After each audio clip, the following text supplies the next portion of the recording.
Hey there everyone, Hitesh here and welcome to another video of golang. And yes, I was busy for a couple of days. I was building up some stuff that you saw on the Instagram as well. And by the way, fun giveaways are happening at my Instagram, so follow me up there. So now let's go ahead and take some more fun stuff into the golang. This video is going to be a little bit lengthy, and the code that we are going to write is also going to be a little bit lengthy, but not complex. Whatever we have learned so far, we are going to implement that now. And also we're going to learn a bit new thing about the time stamping here. All fun, all exciting.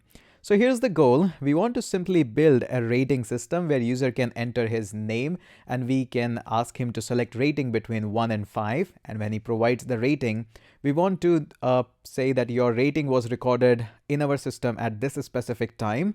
And then after, based on the rating, we want to provide a custom message to the user. So again, there is nothing groundbreaking here. Absolutely simple. Whatever we have learned so far, we just want to implement that so that we can build up some logic and stuff onto the code part in Golang, of course.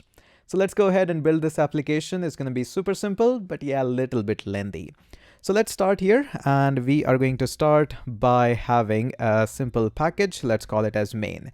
By the way, I'm working on to this 04rating.go, which is a new file, and I've linked all the other files as well as this one in the description section, so you can download them from there. So let's go ahead. And of course, we are going to need some packages. So import, and what are the packages we are going to require? For sure, FMT is going to be there, or FMT. We want to take input from the user, so buff.io is going to be there. We are going to take input from os.standardInput, so os is going to be required. We are also going to require to trim out the stuff and convert the string as well. So string convert is going to be there to convert the user rating from string to actual number, so we can do some stuff on it later on. And we are also going to require strings to help us in trimming the spaces.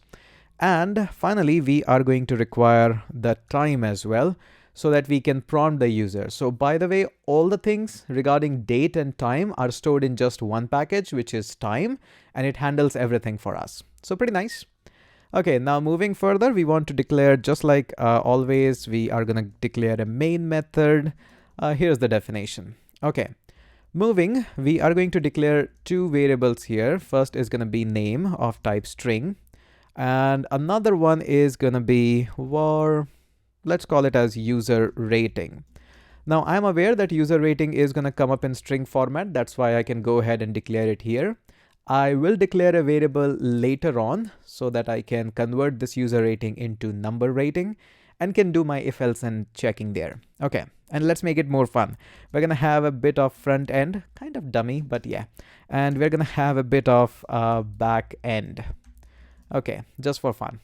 Okay, in the front end, I just want to prompt the user that, hey, give me your name. For that, we can create a simple reader. And reader is going to be of type buff.io dot. And then I want to simply have a new reader. New reader is going to read from os.standardInput. Standard input. Okay. Now once it is ready for reading, I want to prompt the user with a message. So I'm going to simply say, please enter your full name. Now, yes, I can take full name here because I'm not using the standard input directly. I'm using the buffer reader, so I can do that. Moving further, I would like to store that into a variable, which I've already declared, name. And of course, it also throws an error object. So that is going to go into underscore, means I don't really care about it. And I don't have to use now this because this name is already defined. So I can simply go ahead and use equal, and I can use this reader to read the string. So I'm going to simply go ahead and say read the string for me till we hit a /n. There we go. Okay, I'm going to put up one more comment, and that is going to be take name as input. It's much more easier for you to read later on. And then we are going to have another comment here, just like there. And we are going to simply say take rating from user and convert it to int or maybe float. However you like it, just a one word difference, no big deal. Okay, now what we can do here is we can reuse this reader. Now, of course, there are many more optimized way of taking input from user, but let's just say we want to reuse this reader. So I don't have to use colon equal. I can simply say equal. And I have to do the same thing. I have to use buff.io. I have to prepare this new reader and take input from os.standard input. There we go. Now again, let's prompt the user with a message, and we are going to simply say, please rate our dosa center. Now you can use burger center as well. I just love dosa, happen to be. And I'm going to simply say, please rate our dosa center between 1 and 5. Okay, now that's great. And I would also like to put, now we can use a printf here, but I think we can actually go ahead and get input in the next line by using a println. Again, depends how you want to format this. Now I can come here. Now my reader is already expecting that it is going to have a rating. So let's go ahead and have this. First and foremost, I'm going to simply say user rating, and an error object is going to give me a rating from reader dot I want to read a string. There we go.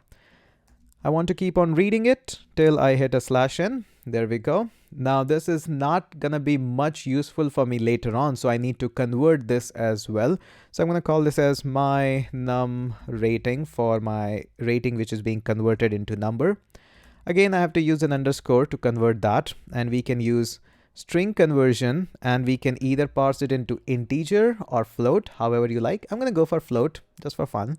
And I can directly pass on my user rating, but in the previous video we saw that when we read from this input, standard input, it doesn't really just bring the string, it brings a couple of more stuff, including spaces. So we need to trim down those spaces. So I can use strings,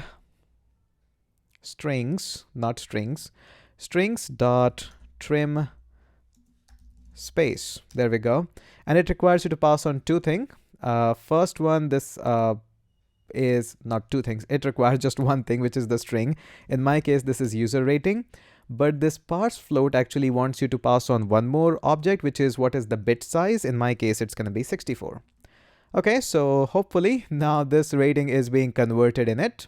So there we go. Hopefully the front end part is all ready. Now let's move on to the back end part and do some testing first.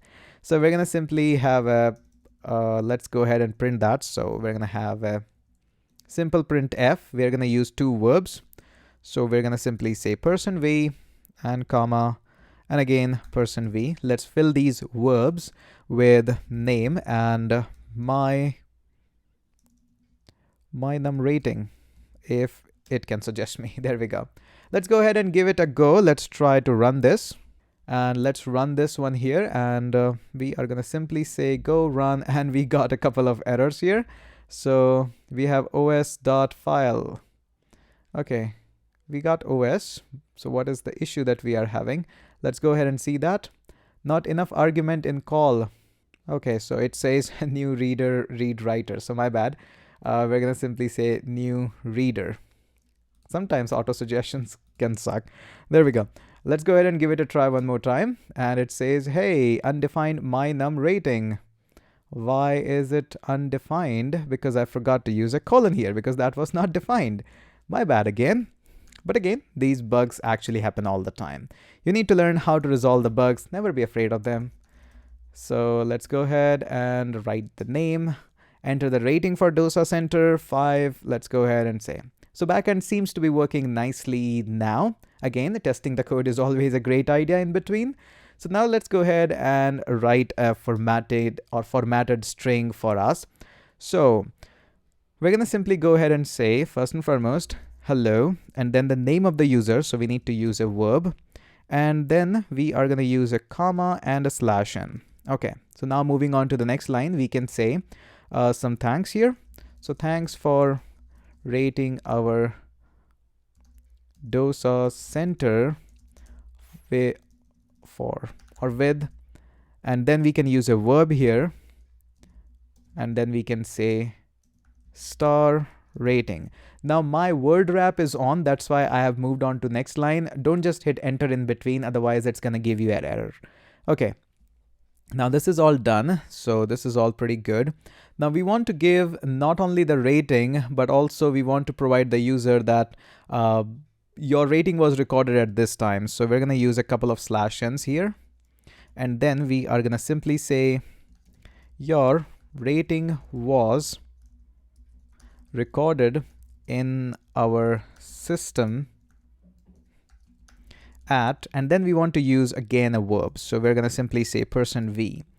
Now time to fill up these verbs. So first verb is going to filled up by name. Okay, that's easy. Second one is going to be filled by my num rating. That is also easy. But third one is not easy because we haven't ever taken a look about these time objects. And it's actually pretty simple. We can simply go ahead and say time dot now. And this gives us a pretty ugly time, which nobody wants. So let me first save this and show you that how this is going to look like. Let's go run this one. It needs my name. I'm going to just enter my half name here, 2. And then you can see, thanks for rating. Your rating was recorded in our system at 2022-13. It's a time, but it's a bit of an ugly time. So we definitely want to format it in a beautiful manner. We can chain it up to use a format. And in the format, you can use what kind of time format you want. So you can simply say time object and then dot. And there's a lot of things that you can do like ansec. My favorite one is actually kitchen, which is not going to be useful in this case, but I just wanted to show you. So let's run this. And I'm going to just say AAA is my name, 4-star. And it says your rating was recorded at exact time. So I like this format. It gives me simple 1:51 p.m. and everything. In this case, what is going to work for us is going to be stamp, which is a better option in this case. Again, feel free to read a bit of documentation to find more about it. Hitesh gives a 4-star rating, and there we go. It says Feb 13 and then the exact time. So I think this makes sense for us in this case. Okay, we want to do just one more fun stuff in this rating stuff. So we are going to simply go ahead and say some of the conditionals messages for the user based on the rating that he's provided. And since we have already converted my num rating into integers, we can make a life much more easier. So if the rating is equals to 5, we're going to go ahead and simply put some messages. So let's say something like bonus for team for 5-star service. That's nice. Okay, let's go ahead and put one more.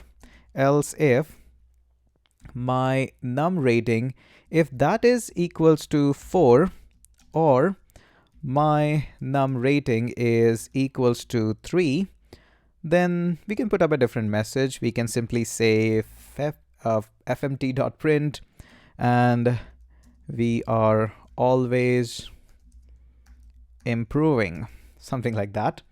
And we can put up a final else.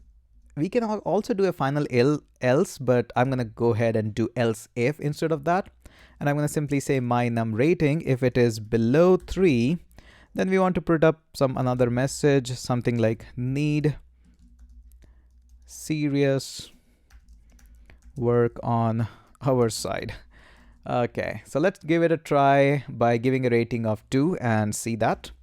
And run this one. I'm going to enter my name, a rating of 2, and it says need serious work on our side. So I would like to do a little bit more tweaking. I would like to add a couple of /n's here so that formatting looks nice. Let's go ahead and try to give a 4-star rating this time randomly. And 4-star. And now it's looking nice. It gives a message nicely, but this comma actually moves to the next line. And we actually gives a nice rating here, and we can also have this nice recorded time that when it was given, and we are also providing custom message. So whatever we have learned so far, we have tried to implement in just one code. Surely the code looks a bit lengthy, but it's not very complex. It's pretty fun, and I hope you have enjoyed it as well. And make sure you hit that subscribe button because I'm going to keep up coming with more such awesome videos. I'll see you in the next one.